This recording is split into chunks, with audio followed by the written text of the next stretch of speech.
आज की वीडियो में हम हिंदी दक्षता का इकाई 5 करेंगे, जिसका नाम है हिंदी भाषा और समसामयिकता। तो यहाँ पर हिंदी भाषा और उससे रिलेटेड जितनी भी रिसेंट की चीज़ें होती हैं जो हिंदी भाषा के साथ साथ चलती हैं या रहती हैं या सदा रही हैं, उनके बारे में बात करेंगे। तो पहला जो टॉपिक है वैश्वीकरण और हिंदी भाषा, और साथ ही इसकी आवश्यकता या फिर आप कह लीजिए महत्व क्या है और प्रसार किस तरीके से हिंदी भाषा का हुआ है पूरे विश्व के स्तर पर, इसकी बात हम यहाँ पर करेंगे। तो सबसे पहले देख लीजिए वैश्वीकरण और हिंदी भाषा का क्या संबंध है। तो वैश्वीकरण का मतलब होता है विश्व का एकीकरण, मतलब कि विश्व के सारा जितने भी देश हैं विश्व के, या कह लीजिए जितने भी समाज हैं, वो सब मिलकर एक समाज का निर्माण करते हैं, मतलब पूरे विश्व को जोड़ देते हैं। तो ऐसे में वैश्वीकरण और हिंदी भाषा की आवश्यकता क्यों है, वैश्वीकरण के अंदर हिंदी भाषा किस प्रकार से महत्व रखती है, बेसिकली हमको यहाँ पर ये बताना है। तो पहली चीज़ कि अंतर्राष्ट्रीय एकीकरण में कुछ ही भाषाएं व्याप्त हैं।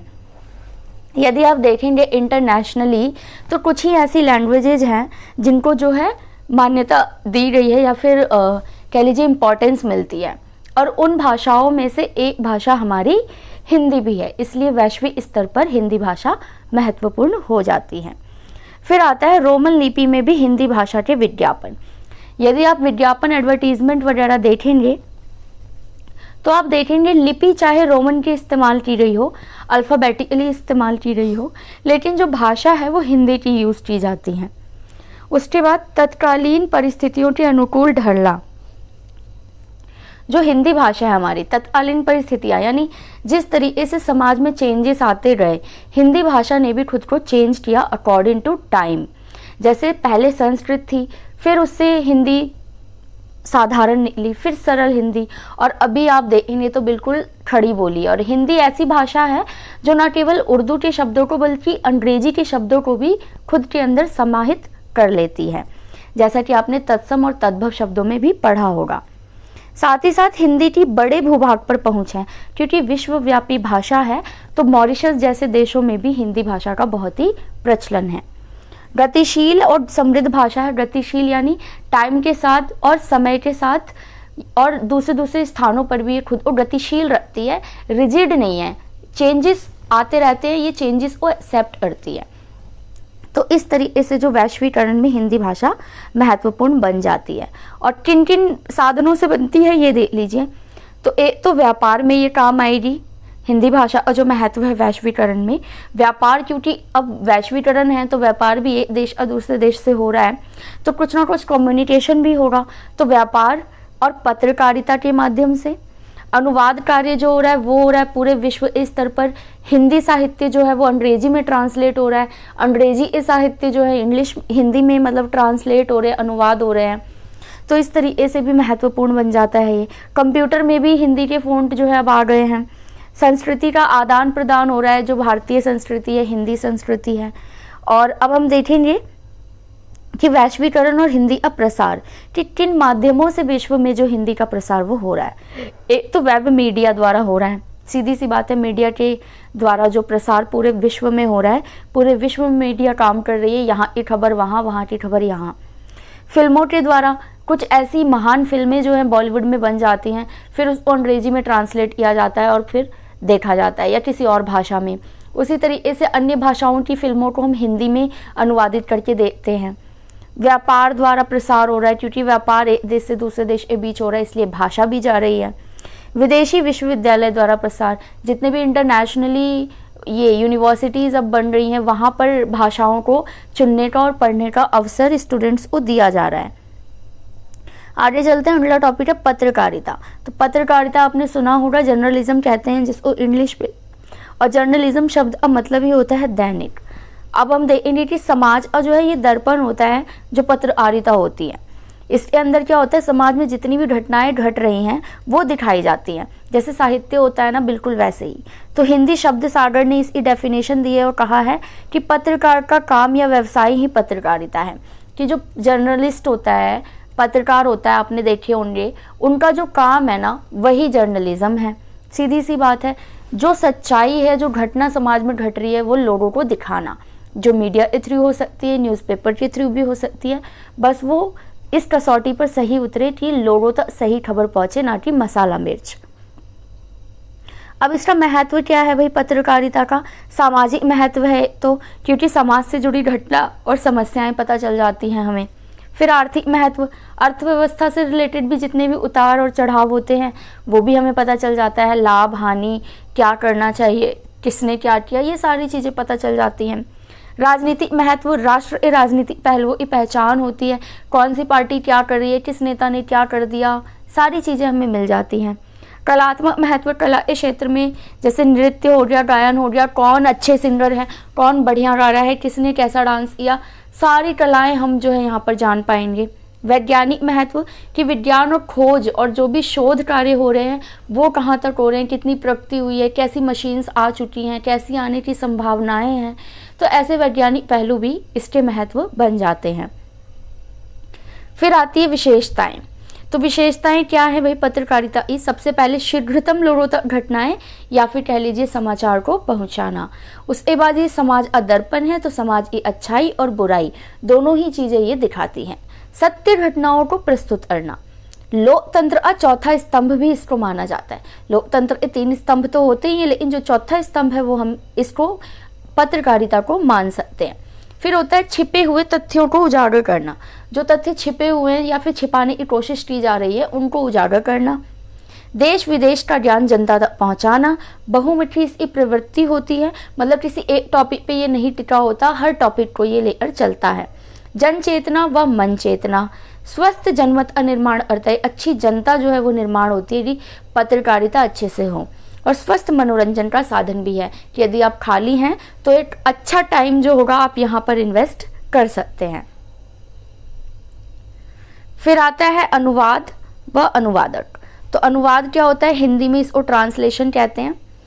ये तत्सम शब्द से बना है जिसका जो था पुनः कथन, जिसका अर्थ था पुनः कथन या फिर पुनरुक्ति यानी दोबारा कहना। और इंग्लिश में ट्रांसलेशन जो लैटिन शब्द अर्थ है दूसरी ओर ले जाना, मतलब एक स्थान से दूसरी ओर ले जाना। तो इन दोनों भाषाओं से आपको क्या समझ में आ रहा है अर्थों से कि किसी एक चीज़ को दूसरे तक ले जाना, पहुंचाना, दोबारा से बताना, है ना, ये सारी चीज़ें क्लियर हो रही हैं। तो इसका जो सीधा सा अर्थ निकलता है वो ये है कि एक भाषा में कही गई बात को दूसरी भाषा में अभिव्यक्त करना, यही होता है ना ट्रांसलेशन। आपने भी किया होगा स्कूल टाइम पे Hindi to English translation, English to Hindi translation, जब आपने टेंसेस सीखे होंगे और किए होंगे। तो इसमें क्या होता है, 2 भाषाएं होती है, एक होती है स्रोत भाषा और एक होती है आपकी लक्ष्य भाषा। तो स्रोत भाषा का मतलब है जिस भाषा में वो पहले से मूल चीज है, और लक्ष्य भाषा का मतलब है जिसमें आपको अनुवाद करना है। ठीक है, तो जैसे अगर आपको हिंदी आती है, आपके पास हिंदी की कोई किताब है, तो वो है आपकी स्रोत भाषा। अब आप उसको ट्रांसलेट करेंगे अंग्रेजी में, तो अंग्रेजी हो गई आपकी लक्ष्य भाषा। ठीक है, अब इसमें ऑक्सफोर्ड इंग्लिश डिक्शनरी ने डेफिनेशन दी है अनुवाद की और कहा है कि अनुवाद वह प्रक्रिया है अथवा प्रक्रिया है जिसके द्वारा एक भाषा में कही गई बात को दूसरी भाषा में रूपांतरित किया जाता है। सिंपल सी ये डेफिनेशन याद कर लें आप। अब ये बताइए अनुवाद के महत्व क्या है, उपयोगिता क्या है, मतलब क्या फायदे हैं, क्यों करें हम अनुवाद। तो पहली चीज, अन्य देशों के लिए वैज्ञानिक तकनीकी ज्ञान और अनुसंधान की प्राप्ति, कि यदि एक देश में किसी भी तरीके का काम हुआ है, वैज्ञानिक टेक्निक का या फिर शोध कार्य हुआ है, तो फिर वो उसी देश तक सीमित ना रहे, भाषा की बंदिशें वहाँ पर ना हो, अनुवाद करके वो वैश्विक स्तर पर पहुँचे। फिर भारतीय संस्कृति और राष्ट्रीय एकता, ताकि जो भारतीय संस्कृति है, कल्चर है जो यहाँ का, और जो पूरे जो एकता अखंडता की जो बात करता है हमारा देश, तो ऐसा ना हो क्योंकि हमारे देश के अंदर ही डिफरेंट लैंग्वेजेस यूज होते हैं, तो ऐसा ना हो कि जो साउथ के हैं वो सिर्फ साउथ के लैंग्वेज ही पढ़ रहे हैं, उनको पता ही नहीं कि ऊपर क्या हो रहा है, नॉर्थ में क्या हो रहा है, दिल्ली में क्या हो रहा है, मुंबई में क्या हो रहा है। तो मतलब ऊपर से नीचे पूरा एकता का माहौल बना रहे, पता रहे कि कहाँ पर कैसा साहित्य लिखा जा रहा है, कौन सी किताब कितनी पढ़ी जा रही है। यदि कोई अच्छी किताब है तो उसको पढ़ने का सबका हक है, तो डिफरेंट लैंग्वेजेस में वो अनुवाद हो और सभी लोग उसको पढ़ सके। फिर आता है शिक्षा में विस्तार, यानी जितना यदि हम अनुवाद करते हैं या किसी और भाषा को सीखते हैं तो हमारे लिए शिक्षा के स्तर उतने ही ज़्यादा बढ़ जाते हैं। कार्यालय में भी जो है डिफरेंट कार्यालय हैं तो वहाँ पर अनुवाद से काम आसानी से चल जाएगा। उद्योग और व्यापार में भी महत्वपूर्ण है ये। संचार माध्यम में, ताकि संचार हो संप्रेषण कर सके हम। ज्ञान में वृद्धि हो रहा है, डिफरेंट लैंग्वेज सीखने से हमें डिफरेंट लैंग्वेज अब पूरा लिटरेचर भी मिल जाता है पढ़ने के लिए। विभिन्न भाषाओं के साहित्य की जानकारी हो जाएगी। पत्रकारिता में महत्व है क्योंकि पत्रकारिता समाज का दर्पण है, तो हर समाज को उसकी भाषा से सरलता पूर्वक क्या है जो भी इंफॉर्मेशन है वो मिल जाए। फिर अंतर्राष्ट्रीय सम्मेलनों में भी इसका महत्व होता है। आपने देखा होगा जितनी बड़ी बड़ी मीटिंग्स वगैरह होती हैं तो वहाँ पर एक ट्रांसलेटर साथ में होता है और जो भी नेतागण हैं वहाँ पर अपना भाषण देते हैं और फिर उसको जो है ट्रांसलेट कर एक यूनिवर्सल लैंग्वेज में बताया जाता है ताकि सभी लोग समझ सके वहाँ पर कि क्या बात हो रही है। अब आता है अनुवादक। अनुवादक कौन होता है? ट्रांसलेटर, जो कि ट्रांसलेशन का काम करता है। तो अनुवाद का सहायक साधन है, माध्यम है जिससे अनुवाद होगा। अब अनुवाद कार्य क्या हो सकता है? संपन्न करने के लिए 2 भाषाओं की जानकारी होनी जरूरी है। कौन सी 2 भाषा? वही एक तो होगी आपकी स्रोत भाषा जो आपको आती है, दूसरी लक्ष्य भाषा जिसमें आपको करना है कन्वर्ट। मान लीजिए आपको हिंदी को इंग्लिश में करना है, आपको हिंदी तो आती है लेकिन इंग्लिश नहीं आती, तो फिर आपके पास लक्ष्य भाषा ही नहीं है, तो आप कैसे अनुवादक बनेंगे? तो 2 भाषाओं का होना जरूरी है। साथ ही साथ विवेक होना चाहिए, शब्द एवं अर्थ संपादन आदि तत्वों अपुंज, व्यक्ति या यंत्र, यानी ये कोई इंसान भी हो सकता है या कोई यंत्र भी हो सकता है। जैसे हमने कंप्यूटर में या मोबाइल में कुछ हिंदी में लिखा और उसने ट्रांसलेट कर दिया, लेकिन वो जो ट्रांसलेट करेगा वो बहुत ही अच्छे से अर्थों को समझकर, ऐसा ना हो कि इंग्लिश में जो बात लिखी रही है वो हिंदी में लिखने पर बदल जाए, चेंजेस वहाँ पर नहीं आने चाहिए। व्याकरण, शब्द ज्ञान, भाषा प्रकृति, स्रोत भाषा और लक्ष्य भाषा, इन सबका अच्छा ज्ञान होना चाहिए अनुवादक को, चाहे वो कोई यंत्र हो चाहे वो कोई व्यक्ति हो। ठीक है, आगे चलिए। अनुवादक के गुण, पेपर में ये क्वेश्चन आ जाता है कि एक अच्छे अनुवादक में क्या क्या गुण होने चाहिए। तो पहला, उसका स्रोत और लक्ष्य भाषा पर समान अधिकार हो। जितना उसको स्रोत भाषा आती है ना उतने ही अच्छे से लक्ष्य भाषा भी आनी चाहिए, क्योंकि जिस लैंग्वेज में हमको करना है ट्रांसलेट उसकी भी तो जानकारी होनी ज़रूरी है ना। उसके बाद विविध विषयों का ज्ञान, मतलब अब कंटेंट क्या है ये हमें नहीं पता, हमें बस ट्रांसलेट करना है। तो कई बार एक शब्द होता है ना उसके अलग अलग मीनिंग होते हैं, मतलब अर्थशास्त्र में उसका अलग ही मीनिंग होगा। जैसे एक गुड है, गुड्स कह लीजिए, तो इकोनॉमिक में तो हम पढ़ते गुड्स मतलब सामान होता है, वैसे हम जानते हैं गुड मतलब अच्छा होता है। तो उसको ना अलग अलग विषयों का ज्ञान होना चाहिए कि अगर यहाँ पे यूज़ हो रहा है तो इसका ये मतलब होगा, अगर यहाँ यूज़ हो रहा है तो ये मतलब होगा। अर्थबोध क्षमता, उसकी क्षमता अर्थ को ग्रहण करने की अच्छी होनी चाहिए। भाषिक समाजों की संस्कृति का ज्ञान होना चाहिए उसको। परिभाषिक शब्दावली, यानी कि जो परिभाषाएं होती है उसकी कैसी वोकैबुलरी होती है वो भी पता होना चाहिए। सृजनात्मक प्रतिभा होनी चाहिए कि अच्छे से जिस तरीके से स्रोत भाषा में लिखा हुआ है वो लक्ष्य भाषा में भी लिख सके। शब्दकोश के उपयोग और कोशों की जानकारी, डिक्शनरी वगैरह कैसे यूज़ करते हैं ये भी उनको पता होना चाहिए। और अनुवाद कार्य में वो निपुण हो, मतलब उसको थोड़ा बहुत एक्सपीरियंस भी होना चाहिए। आगे चलते हैं, अगला जो टॉपिक है वो समीक्षा या आलोचना। तो क्या होता है समीक्षा करना या फिर आलोचना करना? तो इसका सीधा सा मतलब है साहित्य के स्वरूप का विश्लेषण करना।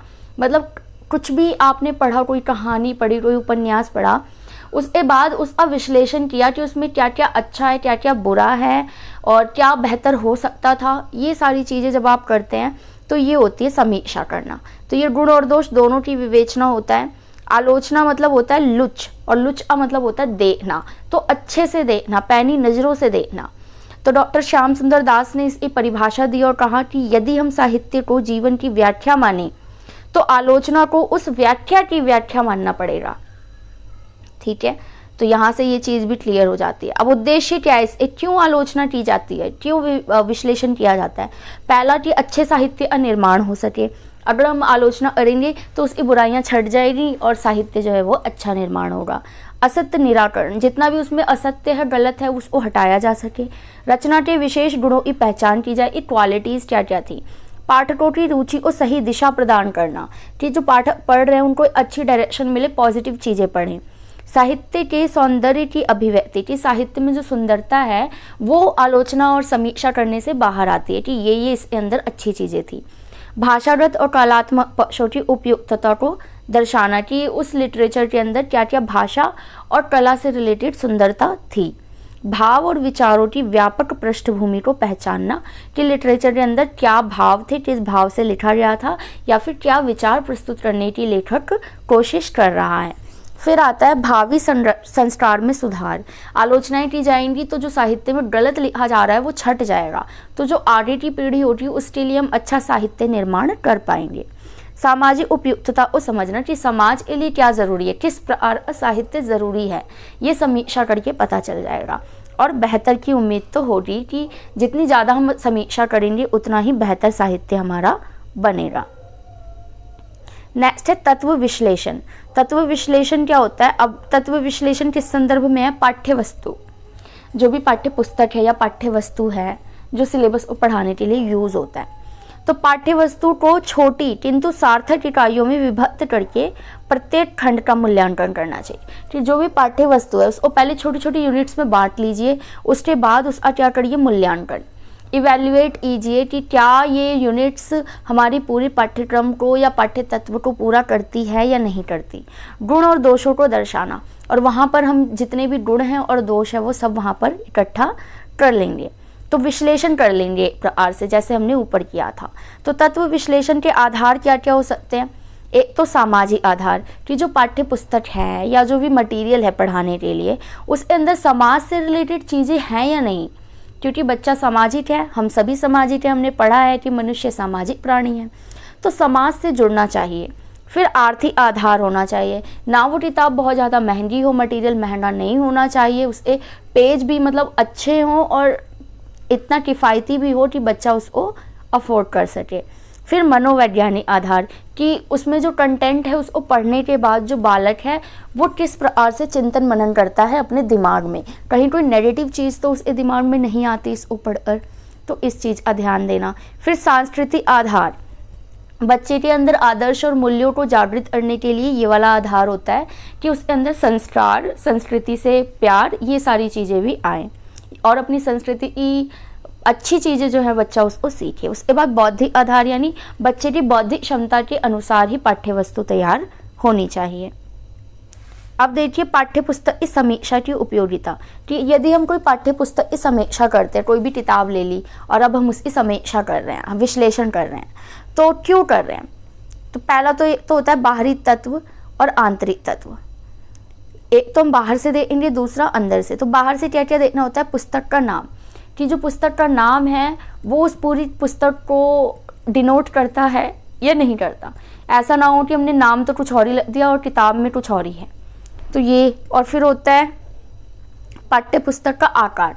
पाठ्य पुस्तक ना तो बहुत ज़्यादा लंबी होनी चाहिए, ना ही बहुत ज़्यादा छोटी होनी चाहिए। मुद्रण वही पैसों से रिलेटेड है। आवरण, उसके अंदर आसपास के वातावरण की चीज़ें हों। पाठों का आकार ठीक होना चाहिए। चित्रांकन, उसमें अच्छे खासे चित्र होने चाहिए, अगर प्राइमरी लेवल के लिए हैं तो और भी कलरफुल जो चित्र वहाँ पर यूज़ होने चाहिए। तो ये बाहरी तत्व है। आंतरिक तत्वों की बात करें तो उद्देश्य अनुरूपता, कि जो सिलेबस है उसके अकॉर्डिंग उस उद्देश्य को वो पाठ्य पुस्तक पूरी करती है या नहीं करती। फिर विषय की विविधता होनी चाहिए, रोचकता होनी चाहिए, इंटरेस्टेबल होनी चाहिए वो। जीवन से संबद्धता, जीवन से रिलेटेड उदाहरण होने चाहिए, जैसा कि आज एनसीईआरटी में होता भी है अगर आपने पढ़ी हो तो। क्रमबद्धता होनी चाहिए कि एक क्रम से बच्चा सीखेगा, सरल से कठिन की ओर जाएगा, ना कि कठिन से सरल की ओर। सार्थकता हो कि पढ़ने के बाद बच्चे को जीवन में काम आए, इवैल्यूएशन में काम आए। शैलीगत विविधता, उसमें बहुत सारी शैलियाँ प्रयोग की जानी चाहिए। मान लीजिए कोई कहानी एक इमेजिनरी है तो कोई कहानी प्रैक्टिकली होनी चाहिए, कोई निबंध होना चाहिए, कोई कविता होनी चाहिए, मतलब मिक्सअप होना चाहिए। और जेंडर विभेदीकरण को बिल्कुल ही वो बढ़ावा ना देता हो। किसी भी किताब में ऐसा ना हो कि पुरुष जो है वो महिलाओं से ज़्यादा पढ़ते हैं या ज़्यादा इंटेलिजेंट होते हैं, ऐसी बातें निराधार होती हैं, तो ऐसी बातें नहीं कही जानी चाहिए। उसके बाद आइए भाषा शिक्षण में क्रियात्मक अनुसंधान। तो आपने ये पहले भी पढ़ा होगा और फाइल भी बनाई होगी इसकी, एक्शन रिसर्च जिसको कहते हैं। इसमें क्या होता है, समस्या समाधान की चिंतनशील प्रगतिशील प्रक्रिया प्रोसेस है, जिसके अंदर क्या होता है, समस्या का समाधान। मान लीजिए कोई प्रॉब्लम है, किस चीज़ में, पढ़ाने से रिलेटेड सिस्टम में कोई प्रॉब्लम है, तो उसके बारे में सोचना और फिर पॉजिटिव चेंजेस लाना, ये क्रिया द्वारा सीखना होता है, मतलब करते हुए सीखना। मान लीजिए मैंने कोई विधि अपनाई, टेक्निक अपनाई, जिससे मैं क्लास में पढ़ा रही हूँ, लेकिन फिर अच्छा नहीं हुआ, उससे अच्छा लेसन डिलीवर नहीं हुआ, तो फिर मैं देखूंगी इसमें क्या कमी रह गई, फिर उसमें कुछ नई चीज़ ऐड ऑन करूंगी या फिर उसको हटा दूंगी। कुर्ट लेविन ने जो है उसको, उन्होंने बहुत सारी परिभाषाएं भी दी हैं, और कुर्ट लेविन को ही क्रियात्मक अनुसंधान यानी एक्शन रिसर्च का जनक भी कहा जाता है। तो सीटेट के लिए इंपॉर्टेंट हो गया ये वाला क्वेश्चन। लेविन ने जो परिभाषा दी है वो ये कहते हैं कि क्रियात्मक अनुसंधान परिस्थितियों एवं सामाजिक कार्यवाही के विभिन्न प्रभावों पर किया जाता है, कि परिस्थितियां और सामाजिक कार्यवाही, जितनी भी सिचुएशंस होती हैं और सोशल जितने भी काम करने हैं, उसके विभिन्न प्रभाव, क्या असर पड़ रहा है, इसके ऊपर किया जाता है। जैसे उदाहरण के लिए मान लीजिए कक्षा में हिंदी नहीं पढ़ पाने वाले बच्चों के लिए, मान लीजिए आपको कोई कक्षा मिलती है जिसमें कुछ बच्चे हैं जो हिंदी नहीं पढ़ पा रहे हैं, तो सबसे पहले तो आप उनके कारणों को जानने की कोशिश करेंगे। तो कारण क्या हो सकते हैं, एक तो ध्वनियों को ना समझना कि वो ध्वनि नहीं समझ रहे, या प्रयास व ध्यान, वो जो है प्रयास या ध्यान नहीं कर रहे हैं। तो ऐसे में आप क्या करेंगे, कारण पता लगाएंगे। हो सकता है उसकी मातृभाषा कुछ और हो, किसी ऐसे बैकग्राउंड से आ रहा हो जहाँ पर भाषा का प्रयोग किसी और तरीके से होता है, तो हम कारण जानेंगे, फिर उसका निदान यानी कि सॉल्यूशन करें। कैसे करेंगे, प्रयास करेंगे, उसको प्रैक्टिस कराएंगे, उस पर थोड़ा ध्यान देंगे, और भी बहुत सी चीज़ें आप क्लास में कर सकते हैं। आप सुलेख दे सकते हैं उनको एक्स्ट्रा टाइम के लिए, ओरल करवा सकते हैं। उसके बाद आता है महत्व, कि ये जो क्रियात्मक शोध है इसका महत्व क्या है, क्यों ज़रूरी है ये। पहला, समस्या का समाधान करता है, नए शिक्षण तरीकों की खोज करता है, मतलब ज़रूरी नहीं है जो टेक्निक चली आ रही है बस यही चलता रहेगा, अगर नवीनता की ज़रूरत है तो हम करेंगे एक्शन रिसर्च के थ्रू। स्कूली समस्या पर ये केंद्रित होता है, स्कूल में जितनी प्रॉब्लम्स होती हैं ये बेसिकली उस पर केंद्रित होता है। सहयोगियों में पारस्परिक क्रिया को बढ़ाता है, आपस में मिलजुल कर काम करना, क्योंकि एक्शन रिसर्च है तो सारे मिलकर काम करते हैं और फिर प्रॉब्लम निकालते हैं और उसका सॉल्यूशन भी। शिक्षकों के बीच जागरूकता ये पैदा करता है कि शिक्षक जो है वो एक्टिव जो है वो प्रोफेशन की तरह काम करेगा, कि हाँ भाई शिक्षा के क्षेत्र में भी रिसर्च जैसे काम हो रहे हैं। फिर क्रियात्मक अनुसंधान का क्षेत्र क्या है, किन किन क्षेत्रों में ये काम करेगा। एक तो है शैक्षिक, पढ़ाने से रिलेटेड जो है, जिसमें टेक्निक वगैरह की कौन सा पार्ट किस टेक्निक से पढ़ाना है वो हो सकता है। फिर पाठ्यक्रम संबंधी, कि जो पाठ्यक्रम है वो किस तरीके से तैयार किया जाए, सिलेबस वगैरह कैसे तैयार हो। और सामाजिकता, कि समाज में अगर बच्चे को ढलना है समाज के अकॉर्डिंग, तो समाज में भी क्रियात्मक अनुसंधान जो है वो किया जाता है। मूल्यांकन के लिए, कि इवैल्यूएशन करना है, मूल्यांकन किस तरीके से किया जाए, तो वहाँ भी रिसर्च होगी कि कौन सा तरीका अच्छा है या कोई नया तरीका अपनाना हो। प्रशासन के काम, स्कूल का पूरा काम प्रशासनिक तरीके से चलता है, तो वहाँ पर अगर कोई प्रॉब्लम है स्टाफ में, मैनेजमेंट में, तो वहाँ पे जो कमी है उसको पूरा किया जाएगा। फिर वेबसाइट की, जितना जो भी व्यवसाय है, क्योंकि स्कूल की बात हो रही है तो टीचिंग की ही बात हो रही है, कि जो व्यवसाय है वहाँ पे कोई कमी तो नहीं आ रही, कहीं ऐसा तो नहीं कि टीचर की सैलरी इतनी कम है कि वो अपनी ज़रूरतों को ही नहीं पूरा कर पा रहा है कहीं पर, तो वो ठीक से नहीं पढ़ पा रहा। तो मतलब व्यवसाय में जो ये टीचर का व्यवसाय है, कहीं इसके अंदर कोई कमी हो तो वहाँ पर भी रिसर्च का एक बैकग्राउंड रह जाता है। तो इन सभी क्षेत्रों में एक्शन रिसर्च हो सकते हैं, ये क्षेत्र उनके हैं। तो ये आपका यूनिट 5 था हिंदी का, और मैं क्योंकि नोट्स से पढ़ा रही हूँ तो ये सिर्फ पॉइंट्स हैं, और जो मैं बोलती हूँ आपको पेपर में वो पूरा एक्सप्लेन करके आना है। और बहुत ही जल्द आपके पेपर भी स्टार्ट होने वाले हैं, तो आप जो है ध्यान दें थोड़ा और अच्छे से पढ़ाई करें।